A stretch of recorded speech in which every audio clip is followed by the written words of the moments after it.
Greetings, one and all, and welcome to Beyond the Walls, a global ministry of Center Place and Community of Christ in Canada.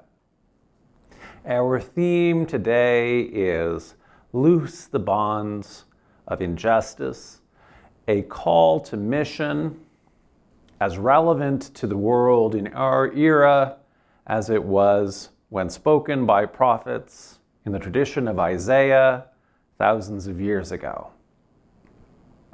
In Luke's Gospel, Jesus announces his mission in the synagogue of his hometown of Nazareth after reading a passage from the book of Isaiah. Proclaim the good news to the poor, the release of the captives, the recovery of sight for the blind, freedom to the oppressed, and the year of the Lord's favor. These are the components of that mission. We proclaim that mission, Christ's mission, our mission today, through 5 initiatives, the first of which is inviting people to Christ, inviting everyone into inclusive, affirming, sacred community. Developing disciples to serve by continually learning and growing together. Abolishing poverty, ending suffering, promoting peace on and for the earth, and experiencing sacred community engaged in mission as we live our lives meaningfully together. Traditionally, church-wide in Community of Christ, we set aside the first Sunday of September to raise awareness of the issue of global hunger. We delayed our schedule by 1 week in order to receive ministry from Apostle Richard James, who serves as chair of the church's World Hunger Team. 1 in 11 people in the world go to bed hungry, and inadequate food is linked to about half of deaths that occur during childhood globally. This injustice has cascading effects since inadequate nutrition growing up leaves children stunted for life, and the inability to meet basic needs prevents individuals from ever looking up beyond needs to every other attainment. As we emphasize world hunger, we will consider not only the magnitude of the problem, but also tangible ways the church and its charitable affiliates are working to do our part. I'm back in this sanctuary, the house of the Lord, set apart and dedicated to mission here in downtown Toronto. But this service continues to draw ministry from beyond the walls. I invite you now to set apart this time for the sacred, as we recognize the Spirit in our midst, connecting us and bringing us together as one community, united in mission. As we begin our worship, we go now live to Downey, Idaho, where Brenda Barney is here to read our call to worship. Brenda, we're so happy to have you back with us on Beyond the Walls. Hello, John. Our call to worship is the words of the Lord given in the book of Isaiah, chapter 58, verses 9b through 10, where we read that, "If you remove the yoke from among you, the pointing of the finger, the speaking of evil, if you offer your food to the hungry and satisfy the needs of the afflicted, then your light shall rise in the darkness and your gloom be like the noonday. Amen."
us how through care and goodness fear will die and hope increase.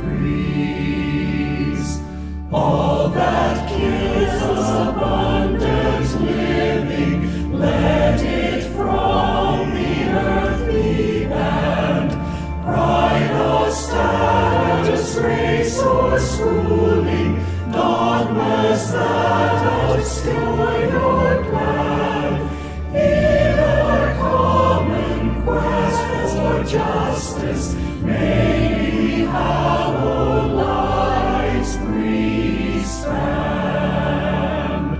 You Creator God have written your great name on humankind, for our growing in your likeness, bring the life of Christ to mind, that by our response and service, earth's destiny may find.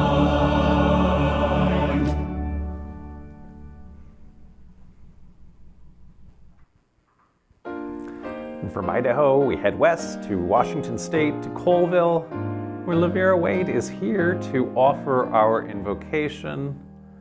Lavera, thank you for being with us today on Beyond the Walls. Good to be here, John. Will you pray with me? Gracious, loving God, we seek your light. Hear our prayer as we call out to you. Guide us, O Lord, that we might open our hearts to serve you. Fill us with your desire that we might be your agents of liberation, generosity, and compassion. Lead us that we might give all, as you call us to provide food for the hungry and satisfy the needs of the afflicted. Fill us as we seek to clothe the naked and provide shelter for the homeless. O Lord, grant us the courage to pour out our souls for the sake of justice and righteousness. Beloved God, hear our prayer. Amen.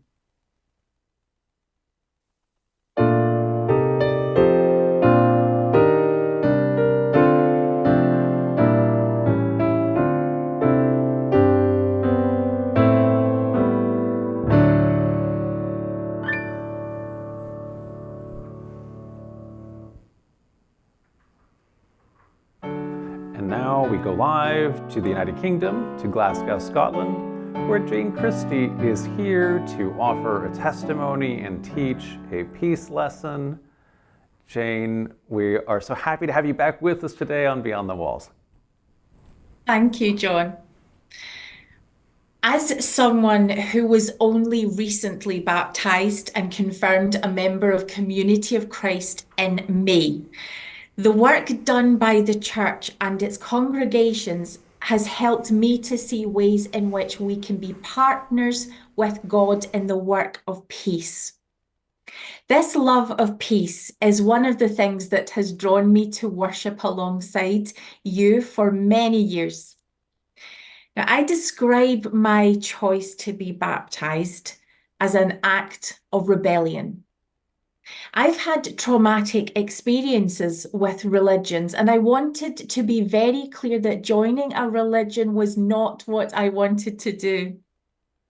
Jesus grew to adulthood surrounded by religious structure and discipline. He went to the wilderness where he saw baptism happening. He saw what that meant for individuals who enter the water, and he chose to do things in that different way. Jesus's baptism didn't happen within the walls of the city. It happened in the wilderness.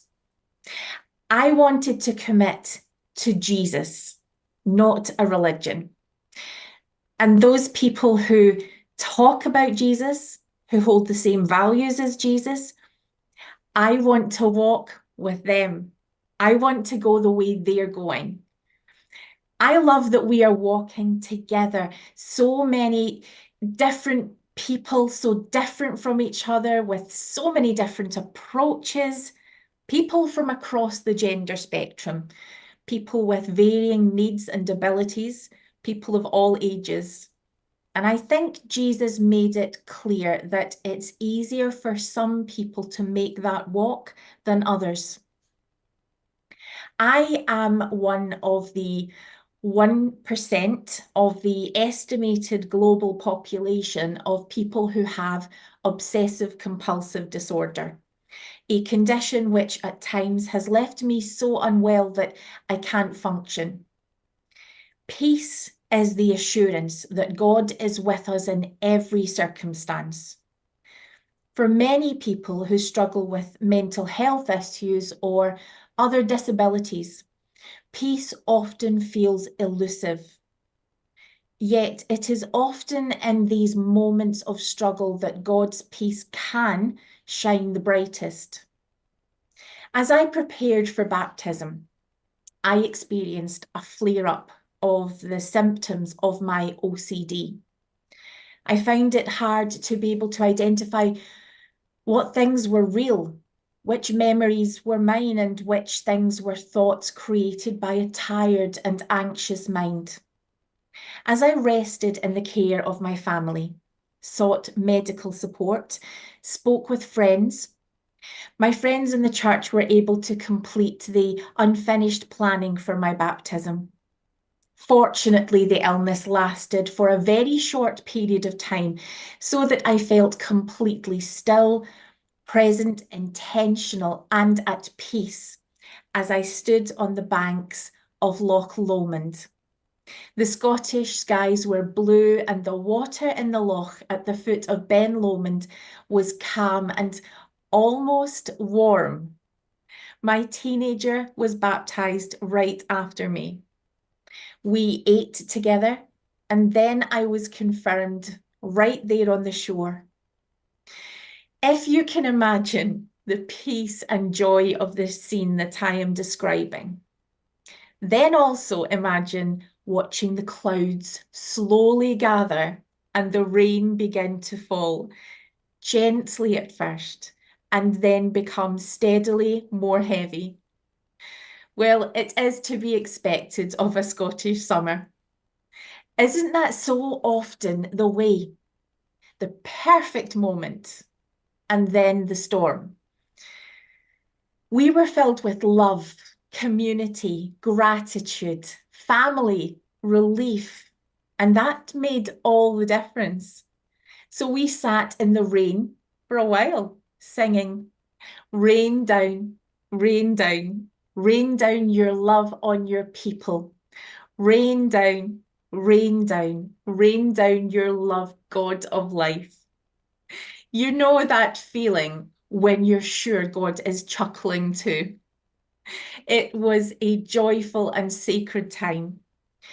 We did feel that we were being guided homeward, though, so we came here to my home, all of us, and we ate the Lord's Supper together. Can you imagine how safe and utterly at peace we felt? Jesus continually sought out those on the margins, those who were excluded, silenced, or suffering. He brought them into the centre, offering them not only healing, but a sense of belonging. When I think about the mission of the church, I see it as a continuation of this ministry of belonging.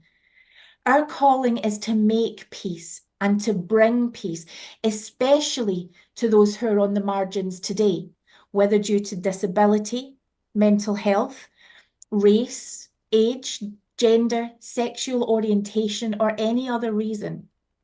Jesus' words in Matthew 5:9, "Blessed are the peacemakers, for they shall be called children of God," reminds us that peace is not a passive state, but an active pursuit. We are called to be peacemakers, advocates for those who cannot speak for themselves, companions to those who feel alone, and voices of hope to those in despair. During the worship time which we spent at my home, there was someone who didn't participate. My son Ronan, who is 24 years old, stayed in his bedroom watching Harry Potter for the millionth time. If Ronan had the language and ability to share his feelings, I think he would say roughly this: "Thank you for giving me my space. I love to hear you sing today.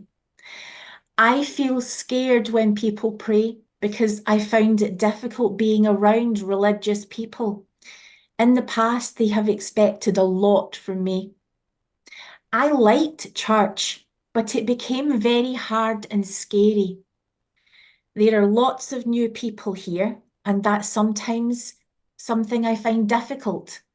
But I can feel that you're including me. Thank you for not forgetting that I am here. I can feel safe. I belong." Ronan has autism, which, like other disabilities, is often misunderstood, leading to isolation for those who live with it. Yet individuals with autism bring unique perspectives and strengths to our community. They challenge us to communicate more clearly, to be patient, and to create spaces that are truly welcoming. Our calling is to ensure that everyone, regardless of neurodiversity, can find a place of peace and belonging here. For those of us living with disabilities or supporting others who do, the journey can be exhausting. But in those moments when we feel weakest, Christ's strength is made perfect. 2 Corinthians 12:9 is where Paul reminds us of God's words. "My grace is sufficient for you, for my power is made perfect in weakness." This is a powerful promise that peace is not about our ability to be strong all the time, but about leaning on God and the community that He has placed around us. Our weakness, our vulnerability, and our authenticity are not barriers to peace, but can be pathways to it. If you live with disabilities, mental health challenges, or support those who do, please know you are loved. You are integral to this community of peace that we are building together. Your struggles, your victories, your unique perspectives are not just welcome, they are essential. Peace is not something we give to you, it's something we build with you. You belong. In the work of peace and justice, and it is a work, sometimes we have to rebel and challenge unjust systems and patterns of thought. It's important to recognise the diverse needs of those around us, including individuals with autism and our elderly members. The elderly among us carry the wisdom of years and the stories of our journey. As we care for our elderly members, many of whom face loneliness, physical decline, or cognitive challenges, we are reminded that it is our privilege and responsibility to care for them with dignity and love, ensuring that they feel valued and included in our community. By fostering environments where the elderly, neurodiverse, children, all those who are vulnerable can thrive, we live out our commitment to peace, honouring the image of God and recognising the worth of all souls. We create a community where everyone can belong. As we left the lochside after our baptisms, my teenager told me that they felt safe. Landon, who is transgender, has had a traumatic childhood, many childhood experiences which were traumatic, and has not often felt safe in their life. Their description of how they feel in this community, safe, is the most powerful way I could describe what it is to feel peace. God bless all of you for that blessing. Thank you.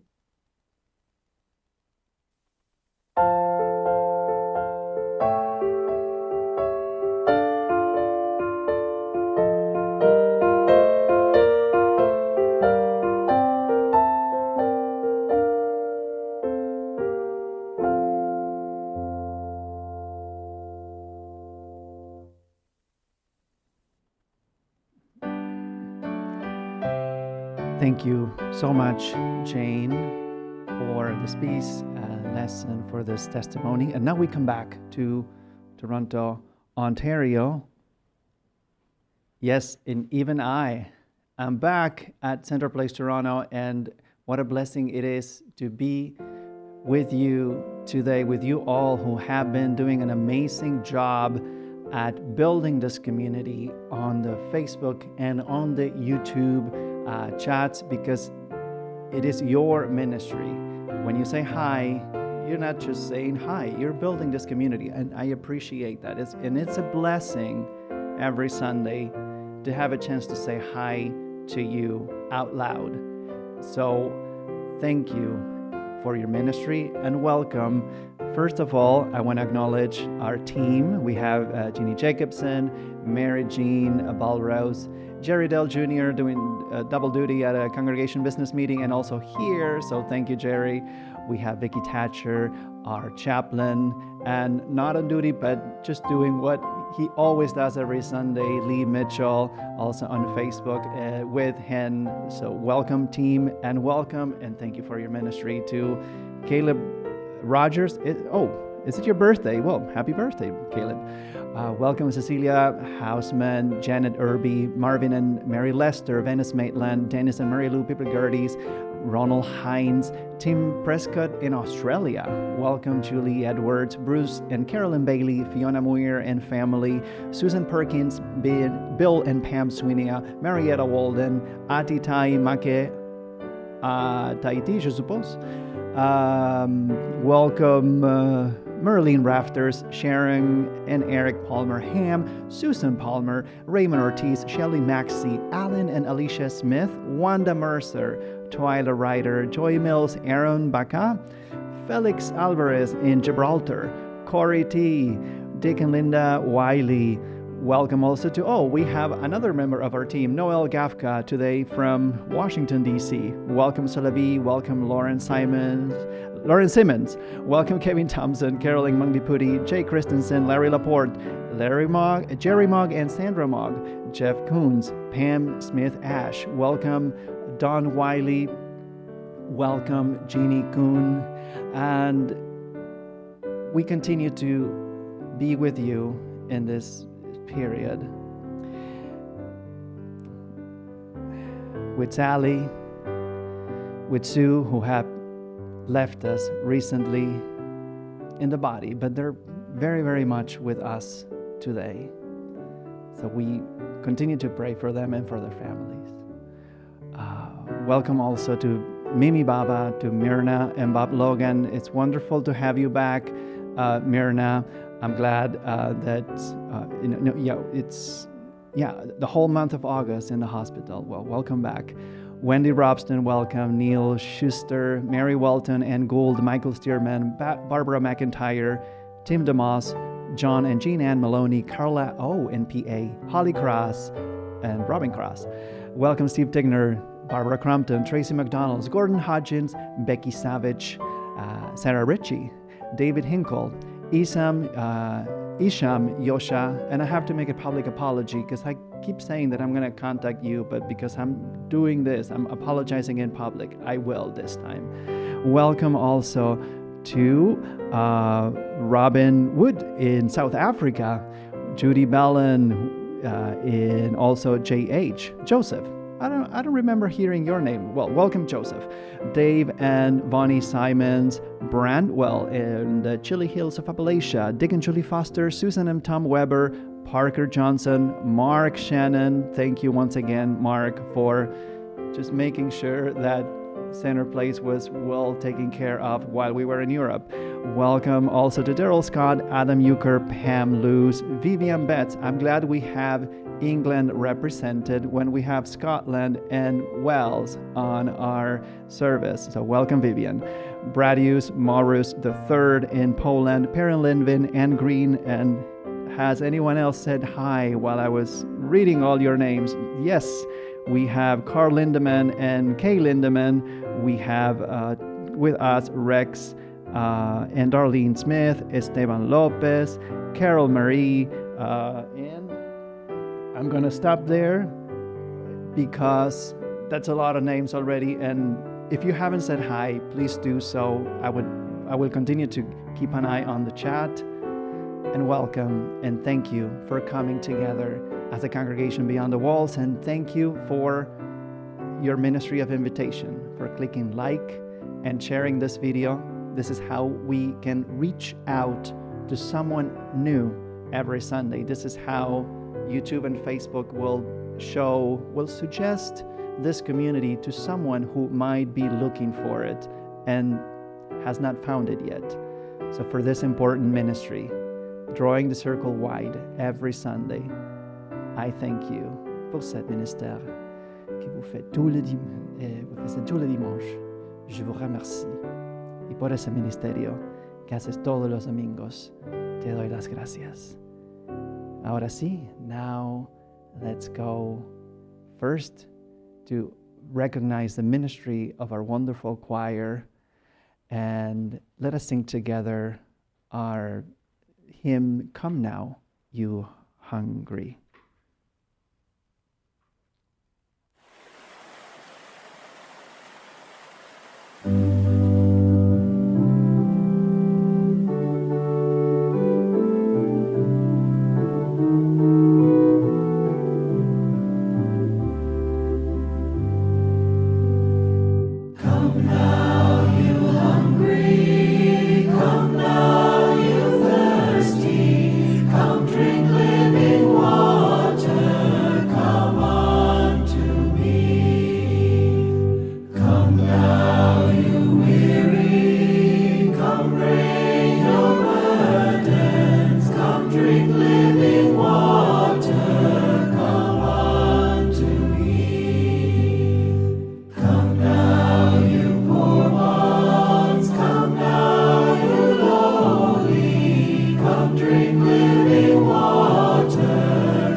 Head back to the United Kingdom, this time to Cardiff, Wales, where Apostle Richard James is here to preach our message.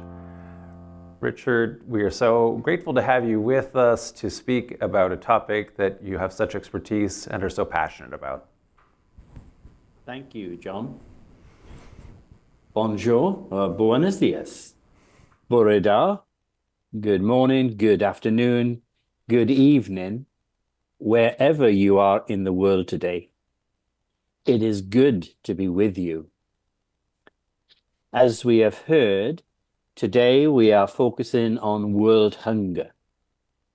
I love talking about how Community of Christ is making a difference as we seek to abolish poverty and end suffering.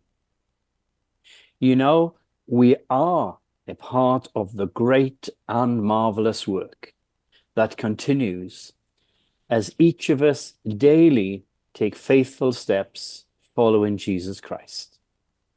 We may appear to be a small prophetic community, but wow, what a big heart we have. As the saying goes, poverty exists not because we cannot feed the poor, but because we cannot satisfy the rich. I want to speak to you about a powerful and transformative message found in the book of Isaiah, chapter 58, verses 6 and 7. The prophet in this ancient text says, "Is not this the task that I choose? To loose the bonds of injustice, to undo the thongs of the yoke, to let the oppressed go free, and to break every yoke? Is it not to share your bread with the hungry and bring the homeless poor into your house?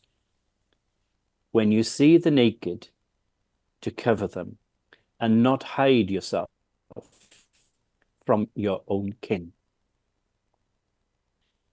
These words call us to a higher form of fasting, not merely abstaining from food, but engaging in acts of justice, compassion, and love.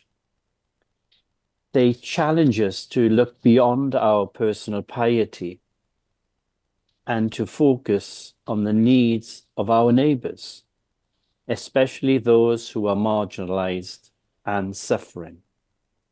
This is the fast that God desires, one that breaks the chains of oppression, feeds the hungry, shelters the homeless, and clothes the naked.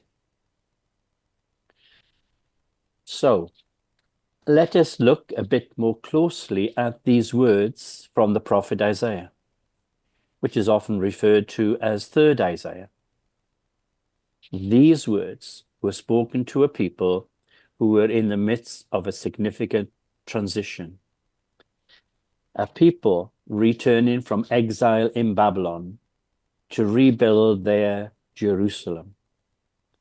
As they returned, they faced numerous challenges, not just the physical reconstruction of their city, but in the rebuilding of their community and their spiritual life. The exiles had hoped that their return to Jerusalem would mark the beginning of a new era, a time of prosperity, peace, and unity. But what they found was a community plagued by division, economic disparity, and spiritual malaise. While some among them experienced prosperity, others struggled with poverty and hardship. The gap between the haves and the have-nots grew wider, leading to oppression, indebtedness, and even slavery. The physical rebuilding of their city had stalled, but more importantly, the community was not spiritually okay. It was in this context the prophet Isaiah issued a powerful reminder. You cannot ignore the suffering within your own community while showing outward signs of holiness. The people of Israel were called to be a light to the nations, to bear witness to the justice and compassion of God. But how could they fulfill this calling if they neglected the needs of their own neighbors? This is a message that we need to hear every day. The issues that face the exiles in Jerusalem are not so different from those we face in our communities today. Economic and social injustice, the widening gap between rich and poor, and the temptation to focus on external piety while neglecting the suffering around us. These are challenges that persist in every age. We see this call echoed in the New Testament as well. In Luke 4, chapter 18, Jesus begins his public ministry by reading from the scroll of Isaiah. The Spirit of the Lord is upon me, because he has anointed me to bring good news to the poor. He has sent me to proclaim release to the captives and recovery of sight to the blind, to let the oppressed go free. These words from Jesus are a direct reflection of Isaiah 58.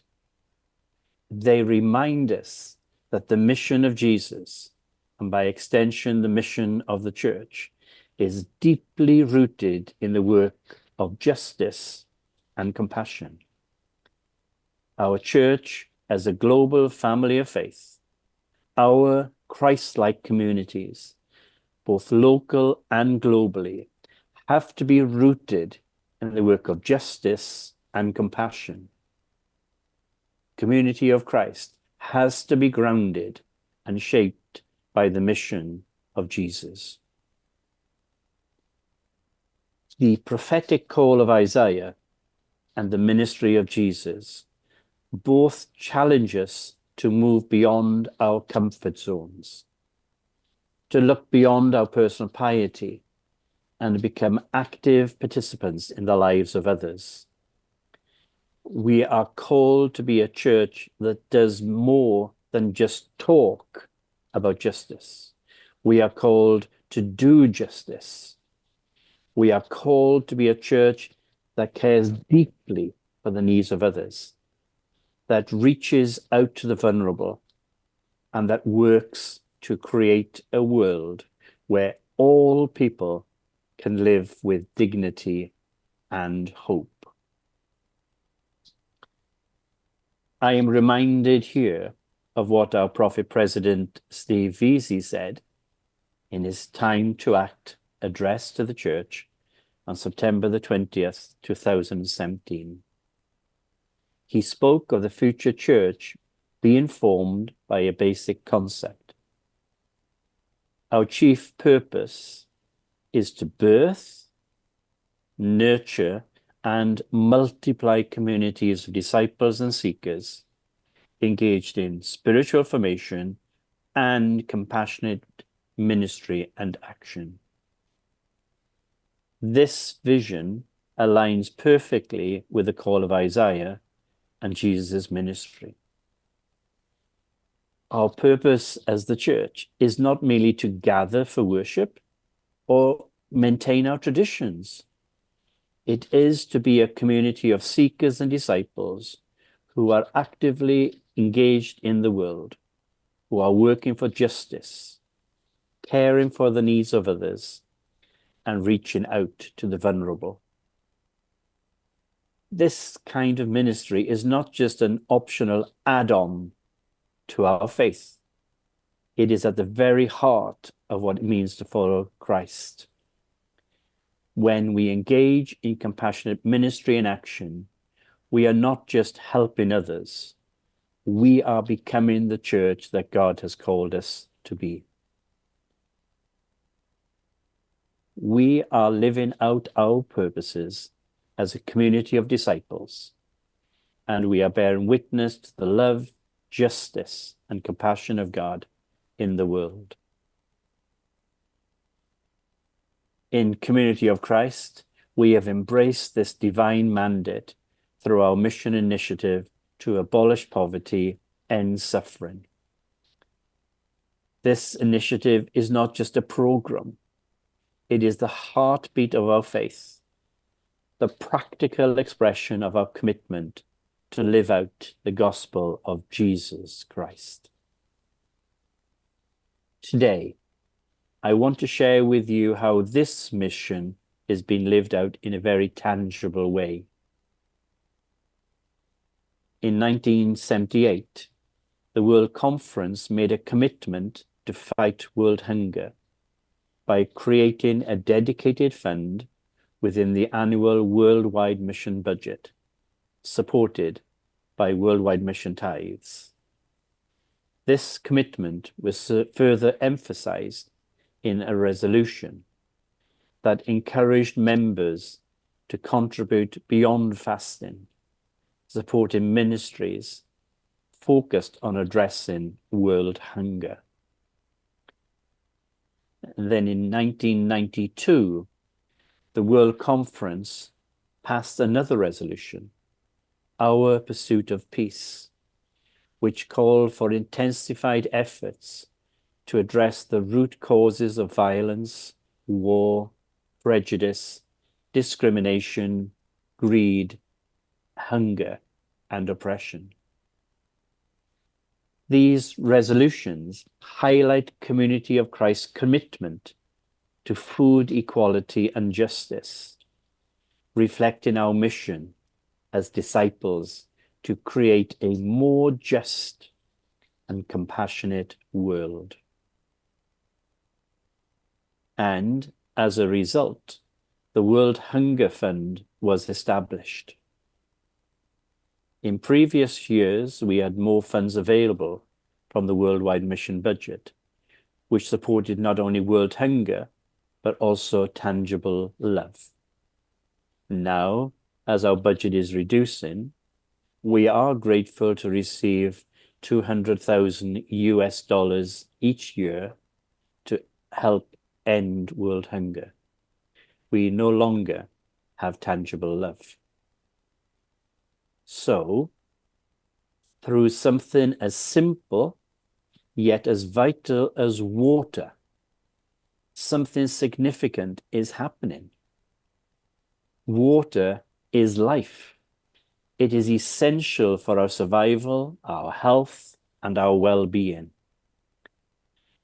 But for millions of people around the world, particularly in rural areas of developing nations, access to clean, safe water is not a given. It is a daily struggle, a barrier to education, and a source of deep inequality. Imagine for a moment being a young girl in a village where the nearest water source is a 2 or 3 hour walk away. Each morning, instead of going to school, she must walk miles to fetch water for her family. This is not just an errand. It is a burden that takes up so much of her day, leaving little time for education. Her brothers, on the other hand, are able to attend school and gain the knowledge and skills that will open doors to a brighter future. This is the reality for many girls around the world, a reality that we, as followers of Christ, cannot ignore. But here is the good news. We can change this story.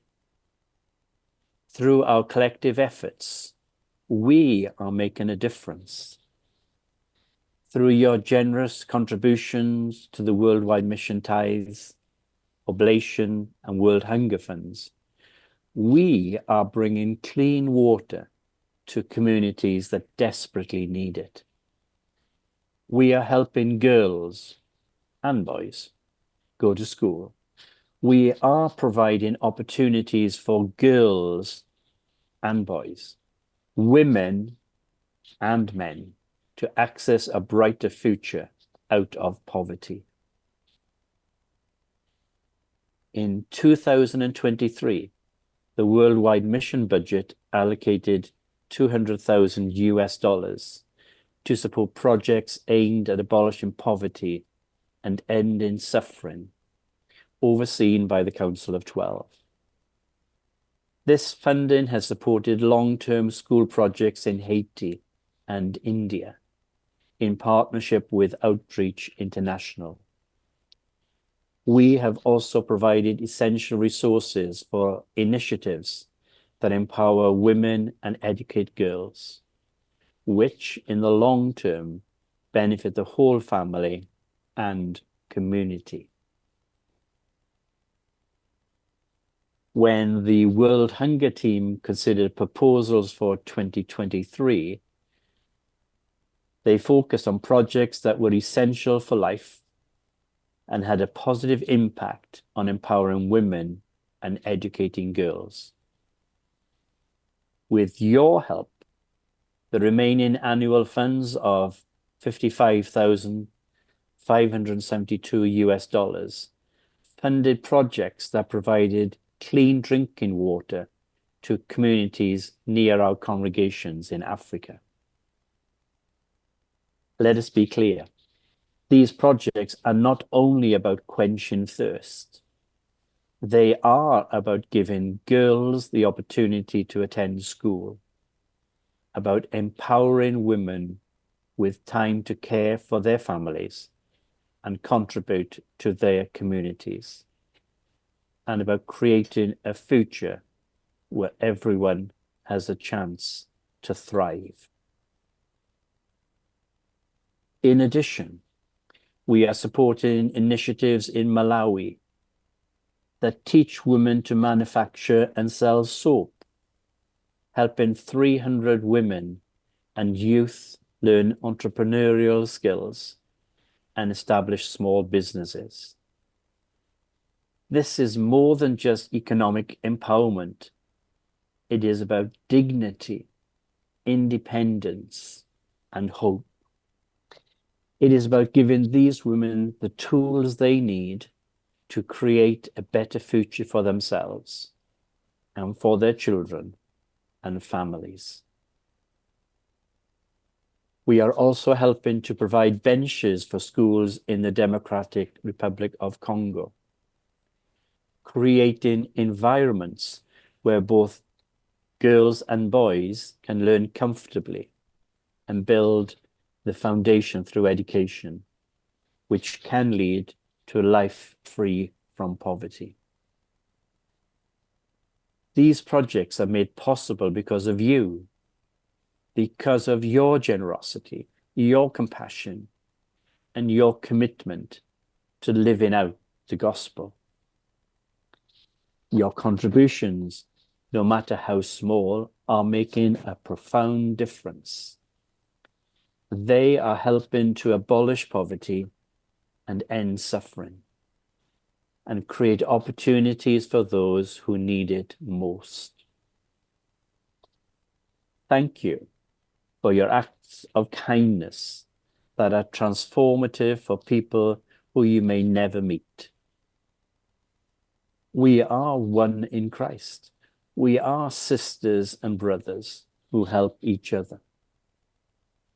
May we continue to work together to create a world where everyone has access to the basic necessities of life, the opportunities for education, and the chance to live with dignity and hope. So this is just a brief overview of the projects that we supported in 2023. We have supported some amazing projects too in previous years, like solar-powered irrigation system, a brick-making project, providing a sewing workshop, enabling women to gain the necessary skills to start a business, and some microfinance projects. These are amazing projects that your generosity has gifted. As we reflect again on the words of Isaiah and the call to loose the bonds of injustice and to share our bread with the hungry, let us remember that we are all connected by our shared humanity and our commitment to help one another. We are one in Christ, sisters and brothers, called to live out our faith in tangible ways. As a church, we cannot ignore the suffering within our world. Let us be a church that is actively engaged in the work of justice, compassion, and love. And let us remember that in doing so, we are not only fulfilling our calling as disciples of Christ, we are also building the future church, a church that forms disciples of Jesus Christ, who act in compassionate ways, a church that is truly a light to the nations. And let me close by sharing two things. Firstly, let us listen to the Isaiah scripture again from the Message Bible. This is written in more contemporary language, and therefore it can be clearer for us to understand. However, I think that this text should come with a health warning, as the prophetic voice is direct and it is calling for justice. Sometimes it can be too personal for us. Can you hear God's voice? This is the kind of fast day I'm after. To break the chains of injustice. Get rid of exploitation in the workplace. Free the oppressed. Cancel debts. What I'm interested in seeing you do is share your food with the hungry. Inviting the homeless poor into your homes. Putting clothes on the shivering ill-clad. Being available to your own families. Wow. And secondly, let me reference Steve Veazey's closing sermon at the 2016 World Conference. I love what he says when he shares God's vision for us, an invitation to community of Christ. God also sees the church undertaking compassionate and just actions to abolish poverty and end needless suffering. The world is living a nightmare of pain and despair. God is calling for a massive exodus of people from poverty and related suffering. Who will be the prophets standing before the crafty politicians and predatory hoarders of wealth, saying with conviction, you had better let God's people go? It is possible for a prophetic people to join with others to help to abolish poverty and end needless suffering. God is inviting you to raise your voice, call out injustice, and act with compassion. How will you respond?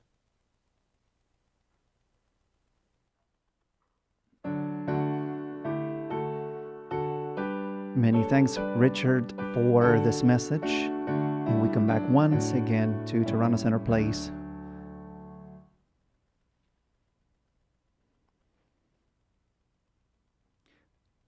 To loose the bonds, I invite you now to begin to breathe deeply and slowly, focusing your attention on the flow of air in and out of your body.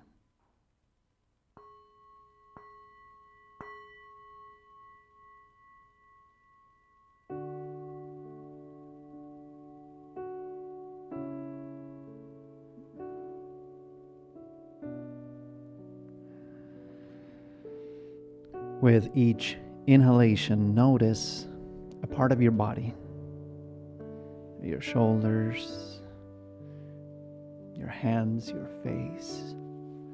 Notice how you might be holding tension there. So as you exhale, try to put that part of your body at rest. Try to let go of that tension, that tightness that you're holding for some unknown reason. Meditation can help us loose the bonds just because you know what is good. It doesn't mean you will choose it. There are habits, biases, instincts, fears, trauma, and a lot of things that you take for granted. And these make the decision for you. So unaware of these energies, you are not free. You are in bondage. Because we are in bondage, charitable work and generosity seem like a duty or an obligation Because what we really want to do is to pray and worship on Sunday morning.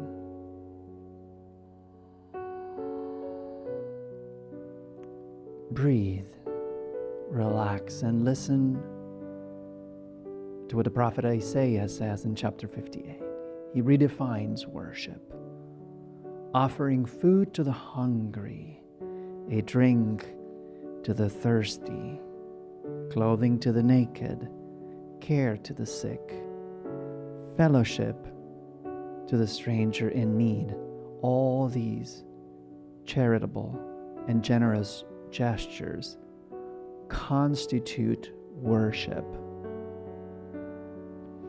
Materialism and selfishness are the demons that afflict our soul with anxiety, and they are the roots of the great evils that create poverty and suffering around the world. Charitable work and generosity are paths to liberation from the bondage of materialism and selfishness. Consider the saying Richard mentioned in his sermon. Poverty exists not because we cannot feed the poor, but because we cannot satisfy the rich. Whether we are poor or rich, we humans are vulnerable to the allure of wealth, fame, and power. These are the great temptations that Jesus rejected in the desert.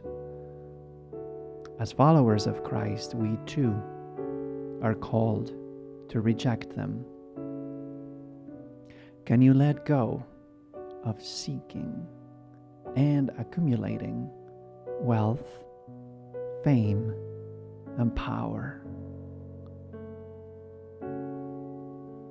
So relax and breathe and bring yourself to the present moment and imagine yourself following Jesus into the desert to face the temptations of wealth, fame, and power.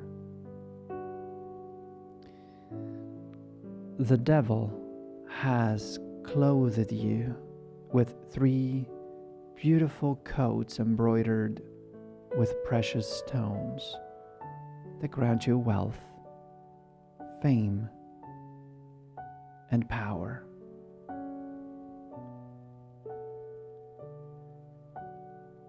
It is a heavy load to carry as you walk, as you follow Jesus.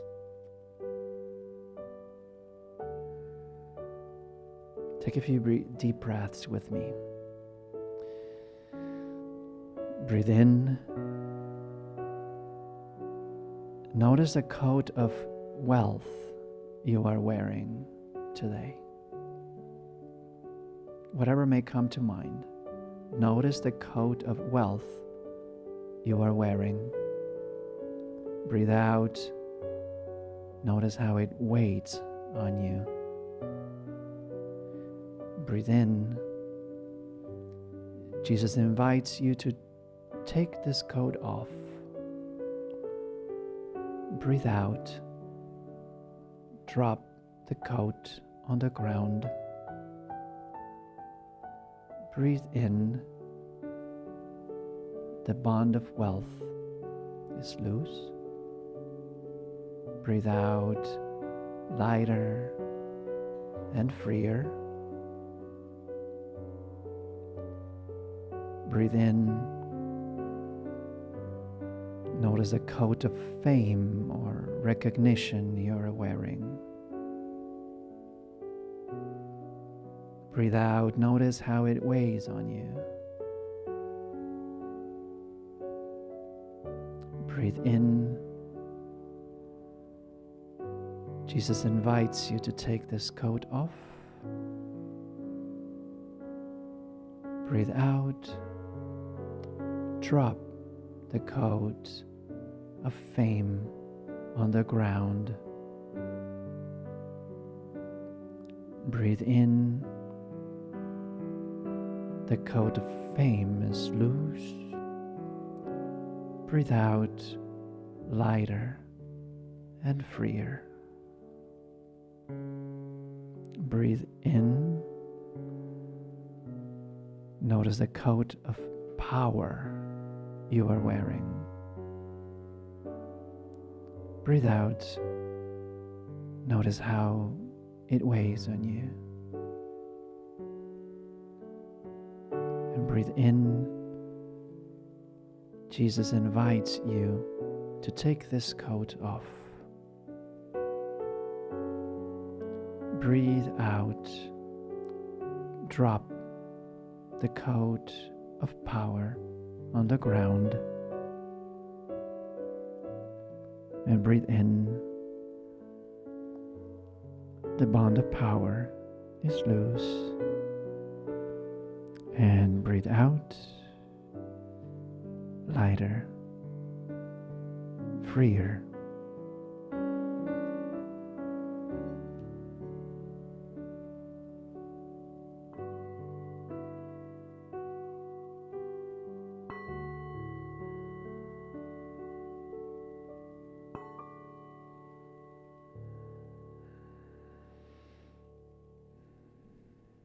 Let us sing together our closing hymn. Go down, Moses. Let my people go.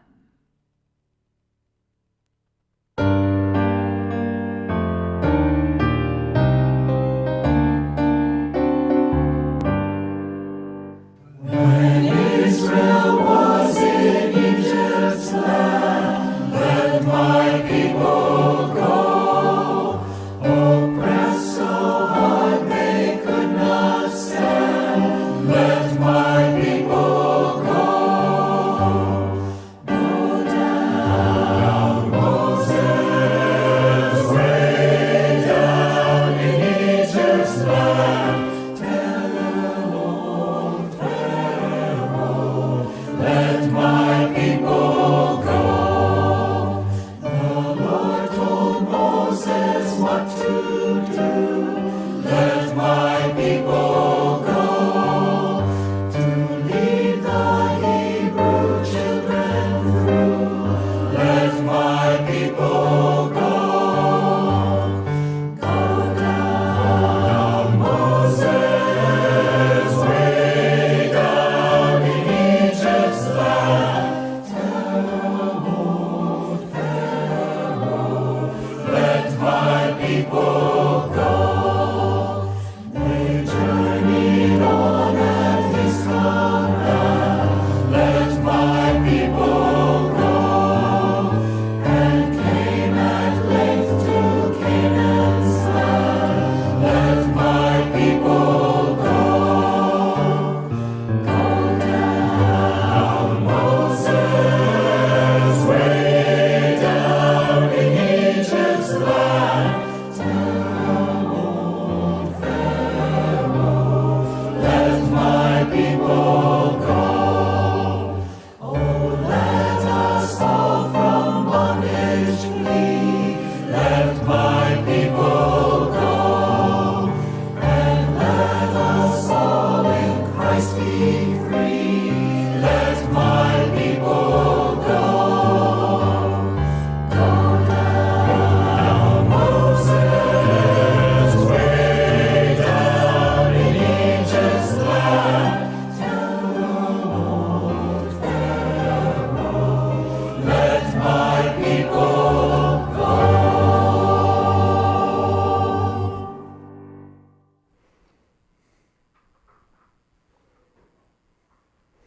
Go forth with the promise of the Lord, found in Isaiah chapter 58, given in verses 8 and 9a of the text, where it says, if we break the yoke among us, if we loose the bonds, then your light shall break forth like the dawn, and your healing shall spring up quickly. Your vindicator shall go before you. The glory of the Lord shall be your rear guard. Then you shall call, and the Lord will answer. You shall cry for help, and he will say, Here I am. Amen.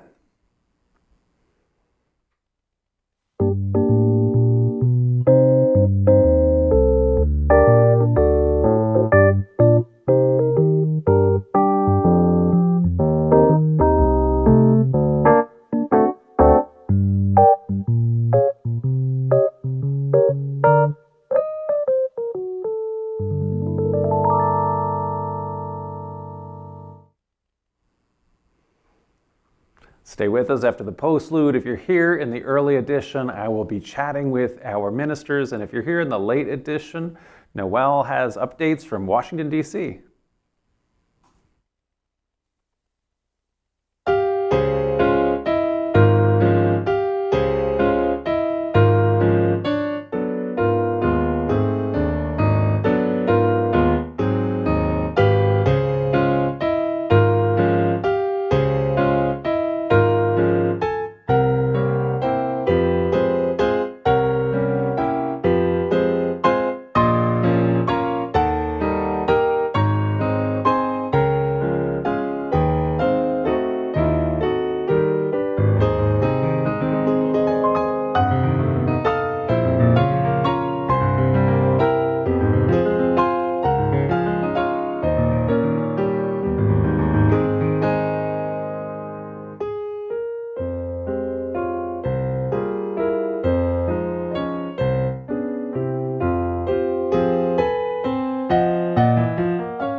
Wonderful. Thank you all. Thank you so much for being with us in this wonderful, spiritual, meaningful service as we focus on mission and the need, the incredible need that is beyond the capacity of any one church, but our church can act as a part to fulfill it. We can never let ourselves despair, but instead we have to always do our part, however small we feel and however hopeless we feel. There's always hope in community.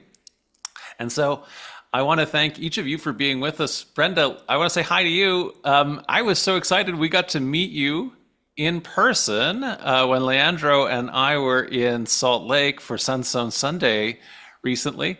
Why don't you tell us a little bit about coming down and that experience? Excited that you guys are coming down, and I was able to drive down to Salt Lake from Idaho. So I have lots of family in Salt Lake, and I grew up in the Salt Lake Congregation, so I always love to go back there. So that's wonderful. So you have those connections, and it was. I appreciate the effort that you had to make to come down to be there with us, but it was just amazing. Whenever we are able to do this thing where we feel like we know each other so well but we've only seen each other in these little Zoom windows. And then to Yeah. actually be able to hug is just so delightful. Yeah, it's fantastic. It was good to meet you guys. I just love watching you, and I learned so much from watching all of you, and you guys are just fantastic. No. Well, thank you so much. We are so happy to have you as part of our community. I mean, you live in a place where it's fairly difficult to be able to drive to an in-person congregation. That's one of the ways that you found us and are with us each week. Right. I'm an hour from the Pocatello Church, and probably an hour and 20 minutes from the Ogden Church. Well, kind of in between. So yeah, So this is great to be able to be part of the church this way. we always love it when we have that opportunity. And I know that obviously we love it when we're able to be in supporting local congregations. And this ministry is always partnering with local congregations, but where the gaps exist, it's also wonderful that we can fill in those gaps. Yeah. And Lavira, I want to say hi to you as well. We met a long time ago in person. We were in I was helping facilitate a class and for ministers in Community of Christ who were working on learning more about scriptures and responsible interpretation of scripture. And it was wonderful for me to be able to meet you and in that class. And maybe if you mentioned, we talk about mission this week, this commitment to lifelong learning as one of the mission initiatives. That's obviously something that you are focused on since I've known you through those kind of classes. Thanks, John. Yes, you probably will never really know what an impact. Amazingly enough, your class was wonderful, but what touched me so much, we rode back and forth from the motel where we were staying to the church, and I peppered you. You couldn't get away from me, so I just peppered you with all those questions. And I remember at one point I said, John, would you just explain Jesus to me? and I will always remember you just said, anytime you speak his name, he lives. And that has stayed with me forever. I have found Community of Christ to be an absolute wealth of opportunities to learn. I was raised in the Methodist Church, and I came to Community of Christ later in my life. And although I had been baptized in the Methodist Church, I was just sprinkled. So I was baptized in Community of Christ. And when I came up out of that water, I had this desire that I don't believe will ever be satisfied to know more. And I've been in one class or another ever since. And I'm excited to begin the classes that are being offered this fall every Wednesday night. And I'm going to have to start attending some of your offerings, although I do facilitate a class on Tuesday, so I don't know how that will work out with you. But anyway, it's always wonderful. I live about 2 hours from my congregation, which, as with Brenda, my congregation is Spokane Valley. And so I go down there twice a quarter to preach and facilitate. And then the rest of the time I'm with you folks.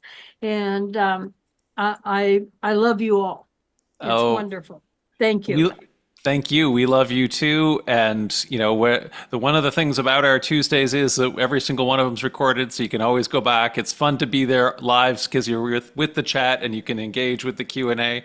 But even without that, there's some benefit there. And so, but anyway, we thank you so much for living this component of our mission, which we find so vital in this sacred community.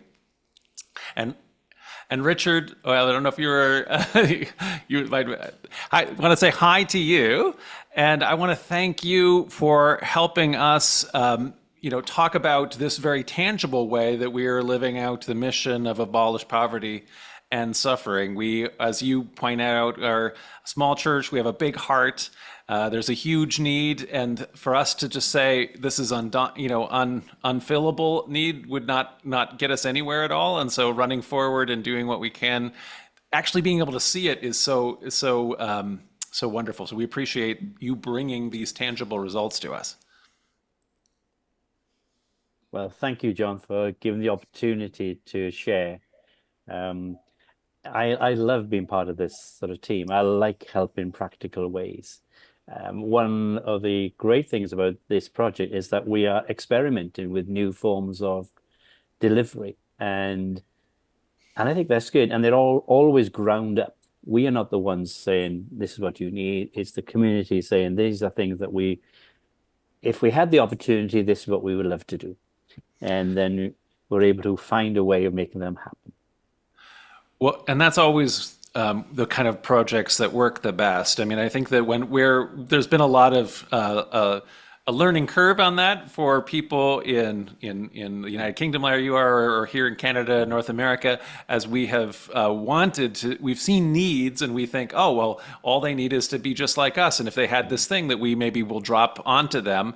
But instead, as we've found in the church, and also I know as our charitable affiliates, World Accord and Outreach International, have learned through lengthy experience, when you are talking to the people themselves and you see this is what we actually would need, we don't need, we can't just have a school. If you dropped a school on us, we don't actually have the time to have anybody go into it, because everybody has to go fetch water and so on. And so this is just a wonderful expression of that in these programs that you're talking about.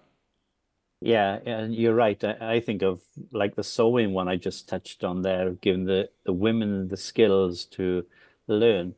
But the other part of that is that the children need a uniform to go to school. If they haven't got a uniform, they can't go to school. And so that's an immediate barrier that can be easily solved by giving the skills to people. And actually some of that is funded through a very, very small microfinance, like $20. Yeah. That allows people just to buy the material, make the uniforms, and all of a sudden there's this doorway opened. So I agree when I listen to Apostle Catherine Mamboy, Apostle Bunda Chibwe, and others, colleagues, they're saying it's opportunity people need. And so we have so many proposals come before the Council of 12.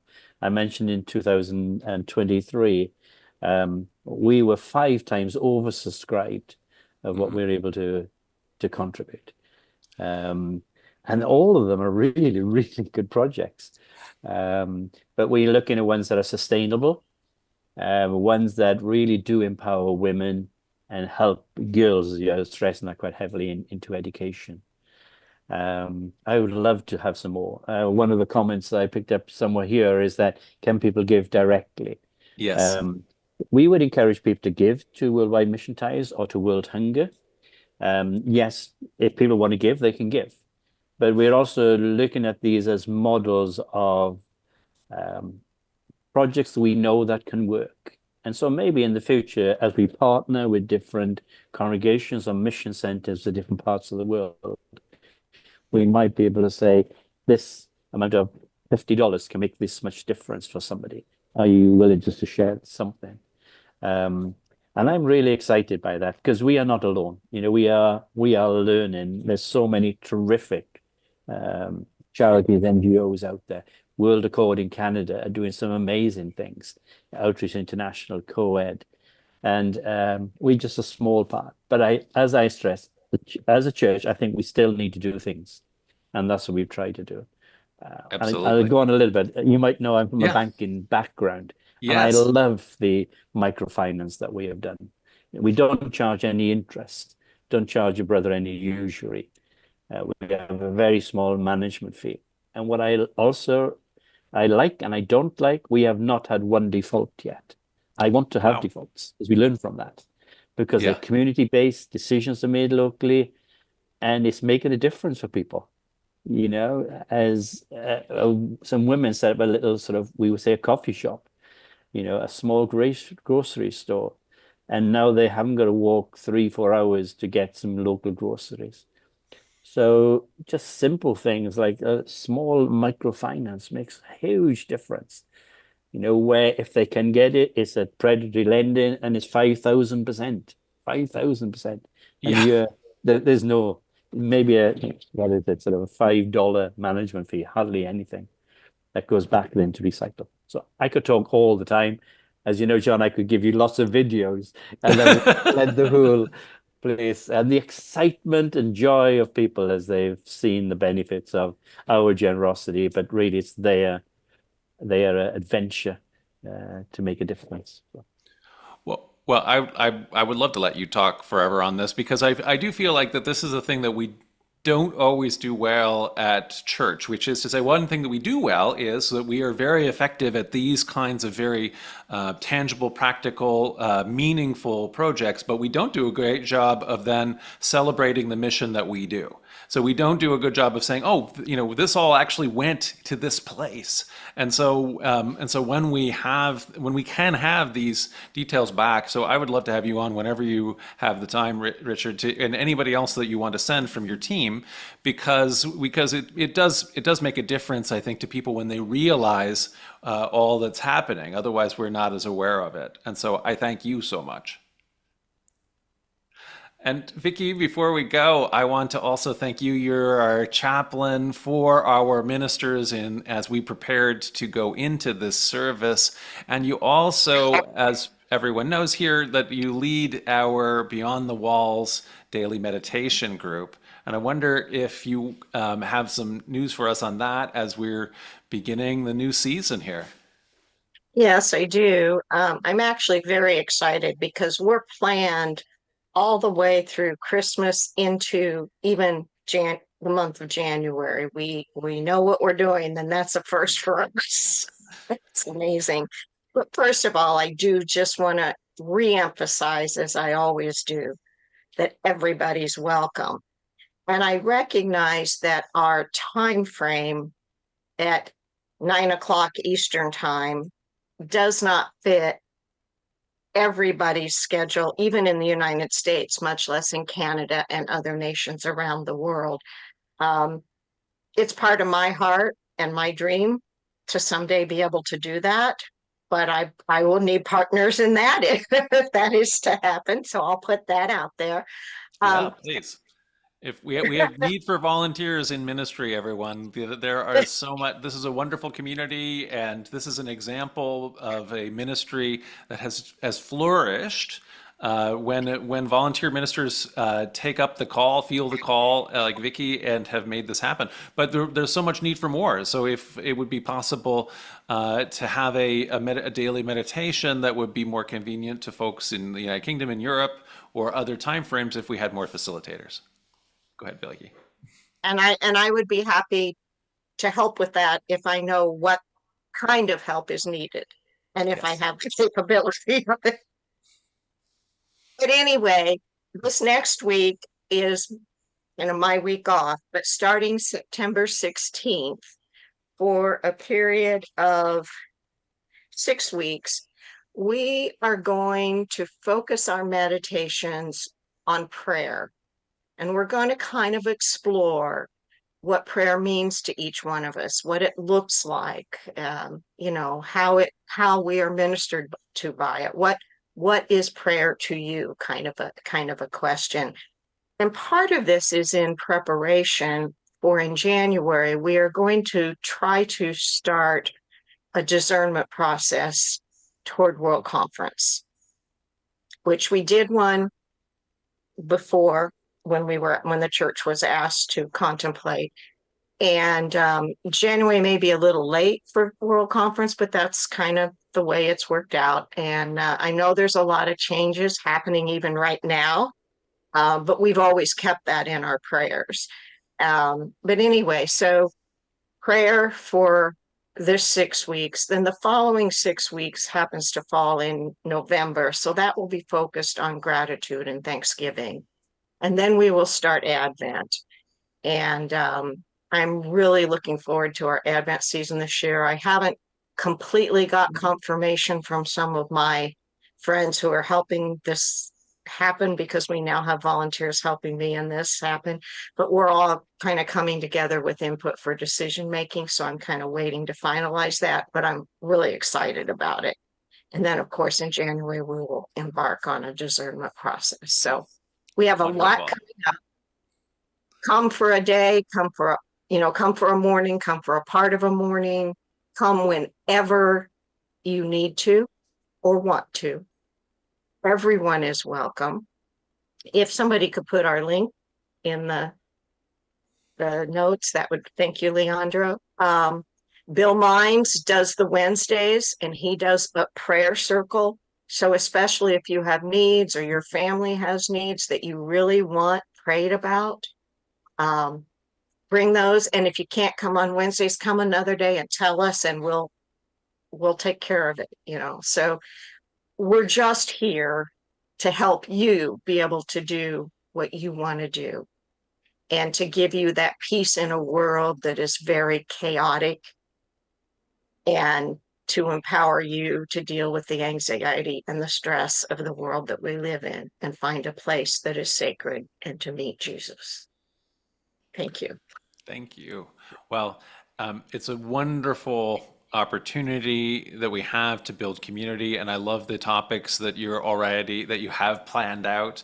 I feel like we've had several really powerful lessons this year and testimonies this year about prayer, and prayer is a thing where, well, you've been a lifelong disciple, maybe you have just a sense of what it means to you, and yet there could still be a new insight that could be found when you share with others that's beyond that. You might be a seeker who's come to Beyond the Walls having not been a part of a faith community for a long time before, and you may not have this as part of a spiritual practice. You may be, well, what's prayer for? What is this about? And so this kind of an open discernment when we are thinking about intentional spiritual practices in an open sharing, affirming kind of community, this is just a wonderful opportunity. So I urge everybody to go to it. Yes. Thanks, everybody.